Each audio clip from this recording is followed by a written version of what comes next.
Hallelujah. All right, this is Brother Leroy again. Oh boy. Healing Open Wounds, the men's edition.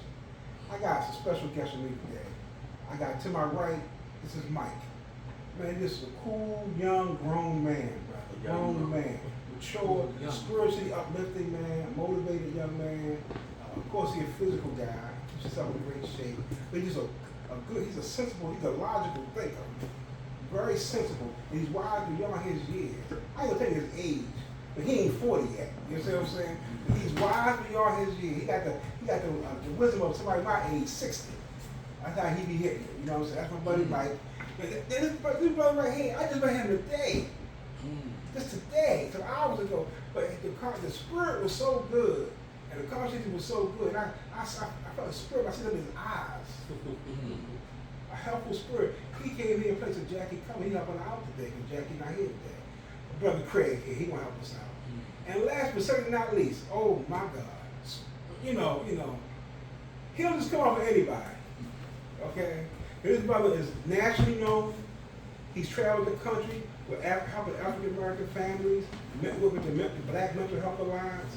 I've been knowing him over 20 years, but he's like an uncle to me now. I love this brother, man.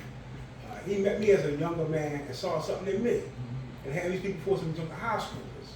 I never forget this, was high schoolers. And our friendship blossomed since then. He's with me through my custody battle with my son. It's the one and only, the only one, Mr. Richard Rowe. He's a husband, he's a father, he's a dear friend, grandfather. He just really is just like a, if you're in the activist community, helping people, you know who Richard Rowe is. Everybody know Richard Rowe. You know what I'm saying? They know Richard Rowe. So, as a matter of fact, I want Richard to start whatever's on his mind. We talking about healing open wounds, Richard. The men's edition, but we can talk about sisters too. We got love for our sisters. You know what I'm saying? We can put our viewpoint on it. You know what I'm saying? And Richard, you can start it off, bro. Well, good afternoon, and thank you for the invitation. Brother Leroy, for this invitation, because you're right, I don't necessarily come out for everyone because we do a lot of talking. You know, we are conversant, we basically, we think we deal with the issues of substance, but generally they are, for me, a lot of times on the surface. So we don't unpack, we don't go deeper. And I know for a fact the number one issue that I'm concerned about is in your topic title, healing. The reason why we are where we are and why we continue to isolate ourselves or go at each other. I see a lot of us going at each other because given our history and given where we've been, it's difficult to rise above that if you're not healed. If you haven't found your way to heal. How you doing, brother? How you doing, sir? Good. So, should I wait? Go ahead. Just take a seat. All right, just take a seat. Put that down, take a seat. All right. So that's going to be hopefully part of our conversation today. How do we continue down that path of healing? Because we can't walk around it, we can't skip through it, we can't run past it. And we are in a society that basically has taught us to really go at each other and to not take on this very, very necessary process. It's the process of healing. It's like grieving. It's a 5-step process.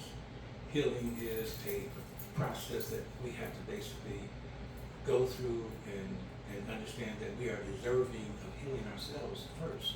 So we want to try to do the work for everybody else but ourselves, and I think that is what's interfering with our healing.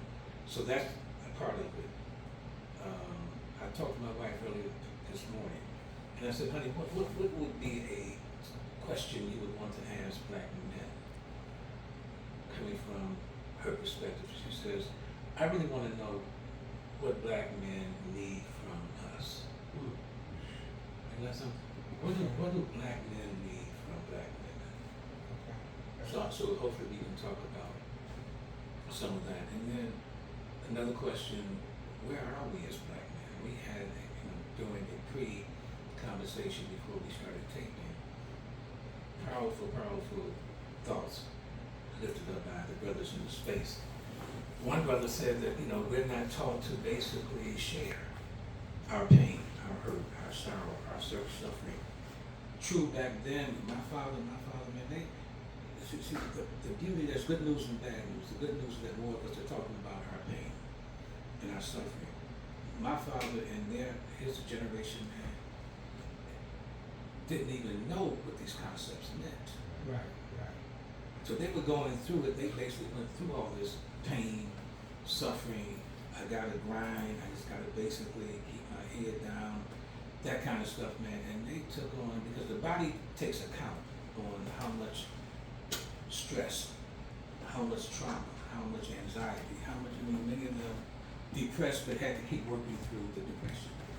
We are lucky and fortunate today because we have more mental health professionals doing this work and at least sensitive and concerned about the outcomes of our bodies, minds, spirits, etc. So I really hope that we can at least be honest, man. I mean, one of your favorite words is that we're not honest.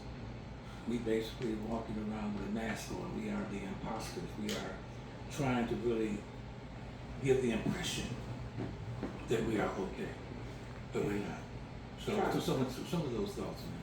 Trying to please the world, Right. they will never love us to a certain extent. Right. Not in our authentic form.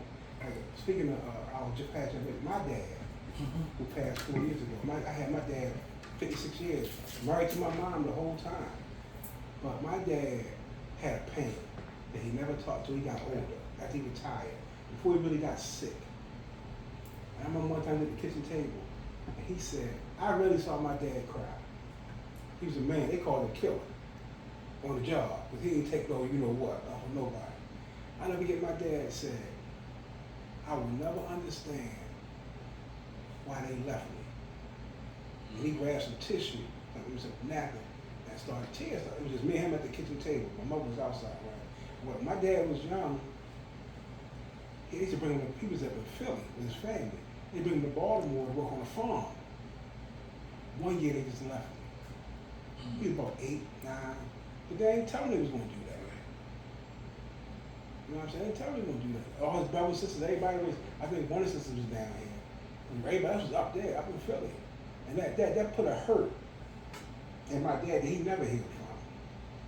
He just kept it down. He never healed from it. You know what I'm saying? And so my dad had a different energy than his brothers and sisters. My dad was angrier. And I never knew why. Until he was that age. My mother gave me the answers now. You know what I'm saying? She'll tell me. But I had to hear him say it to ask the question.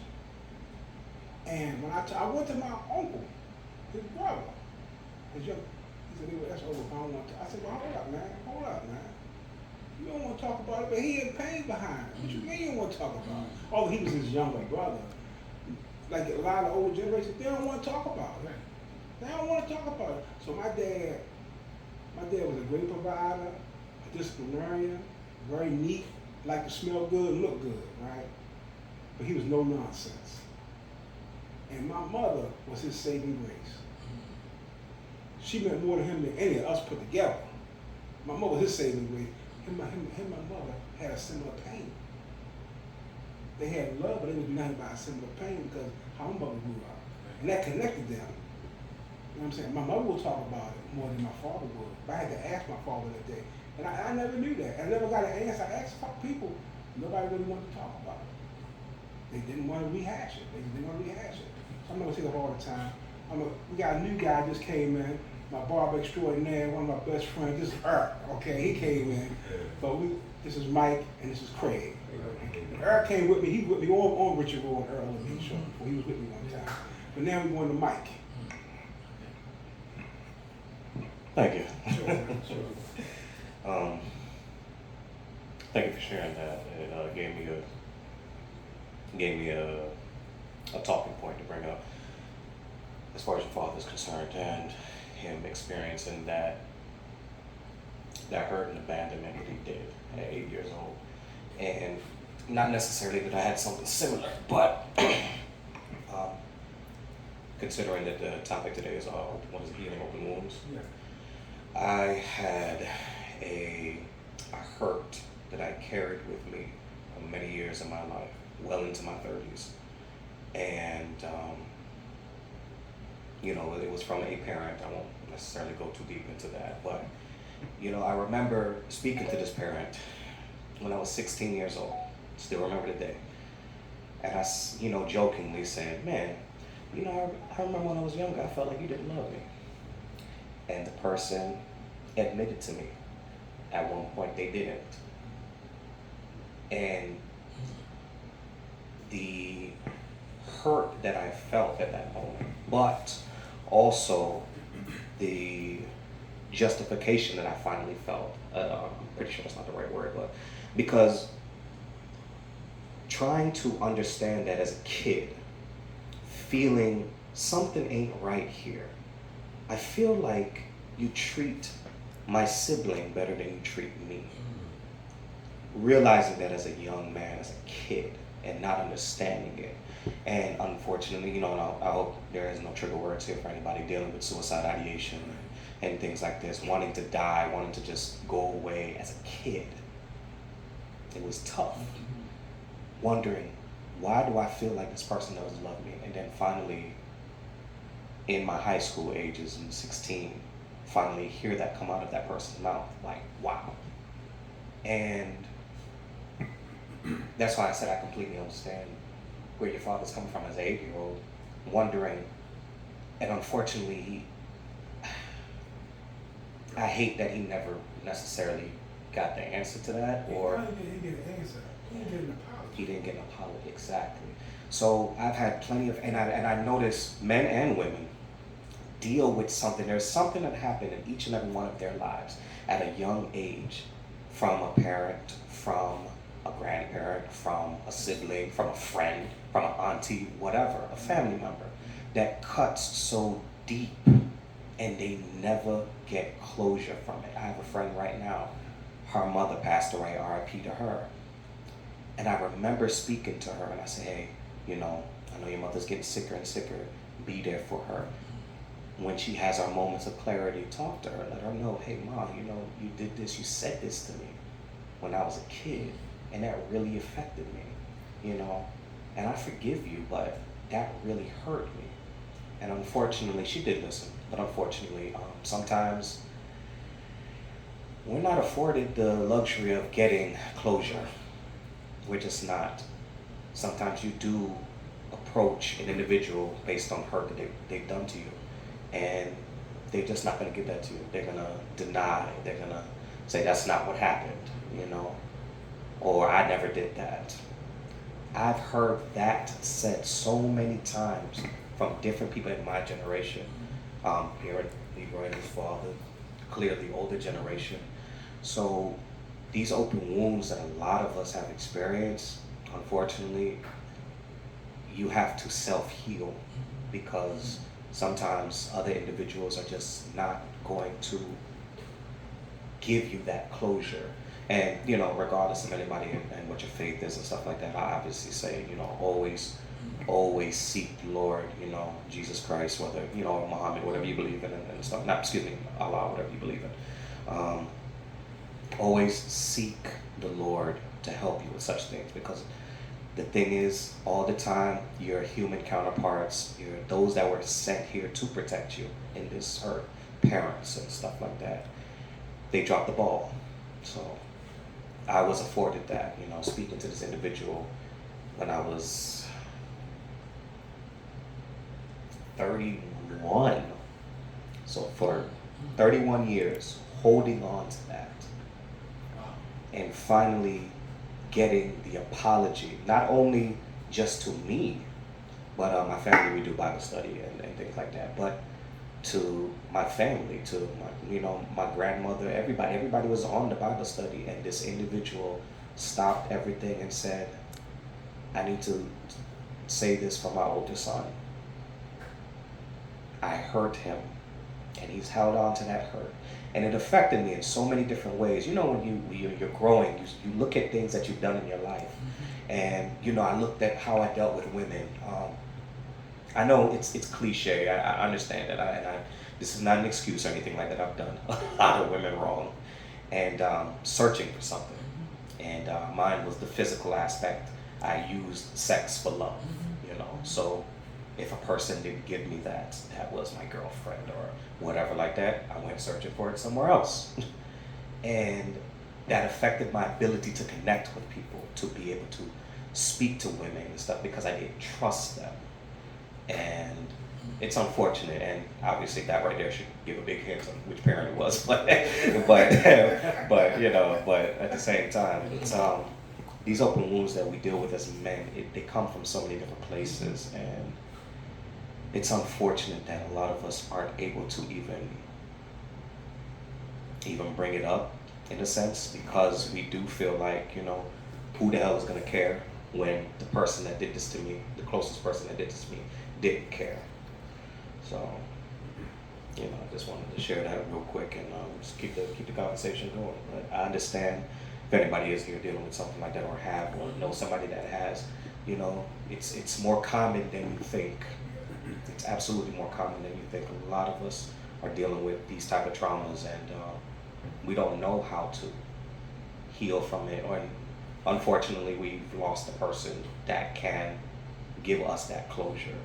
So if anybody is dealing with somebody that is going through that, give them, have a little patience with them, give them a little grace, because we're all dealing with things, and some of us just really don't know how to come up out of that, to whether grant forgiveness or to just grow from it, or to try not to continue to spread that hurt. That's the next thing. These wounds, it's not that it just continues to affect you, it's you're going to affect your friendships, your relationships, parenting, everything, how you are at your job. You're just not going to be able to deal with people because you're holding on to that. And it's a tough thing. It's a tough thing So to do. transmitted generational. Yeah, so one generation to And it's handed down biologically too, in your DNA. That's right. Like you're dealing with trauma that's not even your trauma. You're dealing with trauma that's not even your trauma. It was passed down to you from your ancestors. And you don't even know that you're dealing with it. That's right. And then in studying what I'm studying about now, I'm learning that your personality traits, who you're going to be, is formed within your first 7 years of your life. So all those things that you do as you grow up can be traced all the way back to your childhood. Mm-hmm. It's just amazing.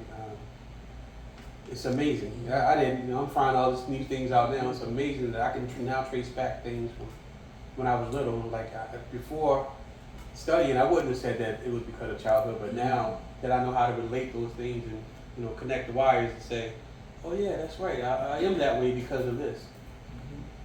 And it's no fault of my own. It's just, the cards I was dealt. But when you start realizing that, then you can make changes based on, oh, I'm not going to do that now because I know why I do it. I don't have to do it now. It's not an automated response anymore. There's another step in the process where I can say, it's not automated. I can catch myself and say, oh, I'm not going to do that because that's only a reaction from this. And I don't do it and I catch myself. And I keep doing that more and more. I think that makes you a better person. I know a sister who, she had a son and a daughter, and at a certain time of year, she would get into a funk, feeling down. One time he took out her kids, like her son, right? And what she told me was, through therapy, she had forgot. She went through something with a little girl. And she had submerged in her subconscious. And it happened that time of the year. Mm-hmm. So that time of year, every year, she would go into and she wasn't sure why until she got therapy. And she was a grown woman, probably in her 40s, early 40s. Mm-hmm. And she did not realize why she was responding to other people. She did not know why until therapy unearthed it. Something happened when she was a little girl. She was a little girl. All right? Well, I'm kind of elaborate off of what Richard was saying earlier about his dad and how they were raised. And a lot of that, and just like you said, my man, a lot of this is generational. My dad was a non-communicator. He was also brought up in a time where showing emotion and feeling like that We all taught that way. wasn't the thing, And so I think part of what has to happen is exactly what we're doing right here today. You know, speaking out about it, and hopefully other people see this and feel comfortable with speaking out. Because that's kind of the root problem that we have in our society amongst the black men, is that one, they're afraid to speak out, and two, they don't have the proper people around them that they can even speak about certain things. Or to even know how to speak to begin with, because it was never part of Because it our was never upbringing. part of their bringing up. Right. So, I grew up that way. I also suffered with that myself. And to the point where I wasn't even visiting my parents. And both of my parents were alive. Both of them were in my life. But because of the relationship, it turned me away from it. And just so happened I had talked to a young lady who was inquiring about me and my parents and our relationship, and she spoke to me. She said, "Hey, you know, I understand how your parents are, but what about you? Why do you need them to change? Why can't you be the one to change and talk to them about how you're feeling?" And so I did that. I was like in my 30s, and I had a conversation with my parents about how we were brought up, how we were treated, the love I didn't get from my dad or my mom. So, and like you said, it does play an effect on your life as you grow up, and how you treat people, how you trust people. And so until I, one, heard their story about how they were brought up and understood what they went through, it made me change towards them, because they went through some even worse times than I went through. And so that kind of took some of that burden off of me about how I felt about them and why they did the things that they did, because they allowed me to understand why they did the things they done. Some of them back then dropped out of school early. They had to start working. They had kids, so their life was like on a roller coaster ride. You know, they wasn't equipped with the nurturing and the understanding of how to be better parents. But once I understood that, it helped me a lot, because I said to myself, I don't want to repeat this with my kids. And so I think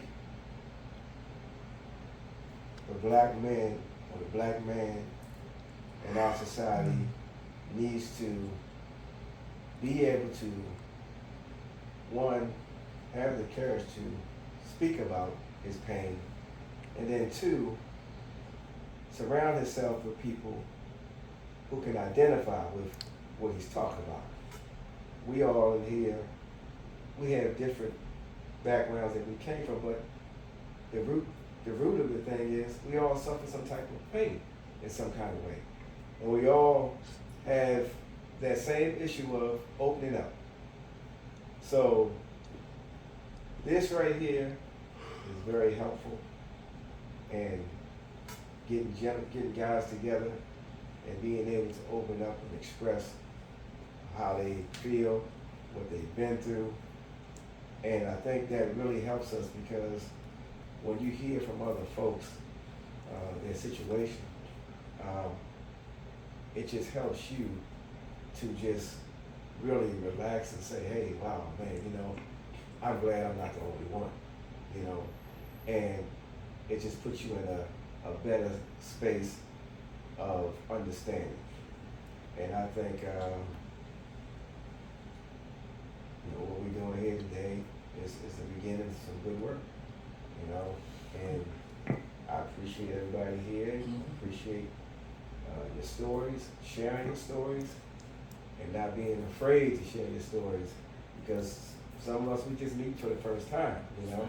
And that's the hard thing when you got people that you don't even know, and you can open up like that, but, you know, when we do, we find out that, hey man, you know, it ain't as bad as I thought it was. And I think if we could get more men in our society to do that, man, I think we could begin a healing process amongst the men. Yeah, I think as people communicate more, you find out you have more in common than you even realize. Right. Because if not, Eric, and Craig, if we don't do this, what are the options? Right. I mean, overcompensation or hurting others? Right. Because I'm trying to do what? Trying to heal, or trying to address the pain Right. that I endured, that I've had to basically suppress. And what are the other options when we don't do what we're doing here? And I'm glad to say to you all, I see more of these groups meeting of men, talking through some of their pain. So that's the good news too. But the options are imploding or exploding. One of my favorite movies, you all, now I'll share this because I think if you have never seen it, I think Leroy might know where I'm going with this movie. Antoine Fisher. Oh yeah. I don't know if you all have seen that powerful movie, because everything that we are talking about, he lost his parents, struggles with his parents, and then he basically in a foster home where he was disrespected, devalued, and minimized. What happened then? He became very, very angry, lost his friend. One thing after another basically pushed him. Luckily, he went into the Navy, and 3 things happened to him while he was in the Navy. But he went into the Navy a very angry young black man. As you indicated, we all have gone through or endured some pain, and most of us are angry because of that pain. We're angry because no one saw us. Right. No one valued us, no one disrespected us. So we take all that, we suppress it. We sometimes are lucky to find help, sometimes not. We can go through our entire lives. My father never even thought about a therapist. Most of our fathers never even heard about that being an option. Right. So think about again all that they had to endure. And again, going back to the movie, luckily he met Denzel Washington, who was a psychiatrist in the movie, who only gave them limited time to really heal from all of that. But he stuck with them. So you gotta find the right therapist. We tell a man who might be looking at this, or women, we know as I said to Leroy, we all need to be a therapist. Given what we have been through as black men in this society, I believe we all need to be in therapy. Not with a negative connotation about therapy, but because of what we've been through, we've had to endure, and all the pain that we've had to suppress. So real quick, 3 things happened in that movie that I just want to lift up. He found the right therapist. So brothers, if you hear us, no shame on finding the right therapist. But you gotta be clear about what the right therapist is. What does that mean? You gotta know what you are experiencing and going through. The therapist that Antoine found through Denzel, he found Leroy, you say I read too much, but 2 books that this therapist gave him. One, The Philosophy and Opinions of Marcus Garvey. So he edified his being, his essence as a black man. Marcus Garvey was a great, iconic giant in terms of his love for his people. And he also gave him the book, The Slave Community by John Blassingame. Why are people treating you with disrespect? Is the story and the lesson from that book. Why did the person who headed the foster home treat you and called you nigga so many times that you thought that was your name? Total disrespect, total marginalization, minimization, demonization of this young brother. And then lastly, he found his family. Denzel said, I've done all that I can, you gotta find your family. We all gotta find something that anchors us, something that brings us back to our true, authentic selves.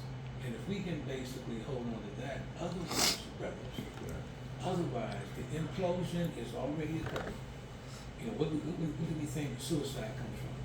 I can't cope. I can't deal with this. Nobody is listening to me. Nobody loves me. So I don't feel valued. I don't feel my worth. So I am open to really taking my life for somebody else. And that is what's going on too. So we either internalizing it, to the point where we are depressed, or we are basically externalizing it and hurting others who look like us and care about us. So those are the paths that we that are open. But I would hope that more of these kind of sessions, and Leroy, again, thank you, brother, for hosting these. The good news is that more of these are taking place. Yes, they are. And that's part one. Let's cut that, part one.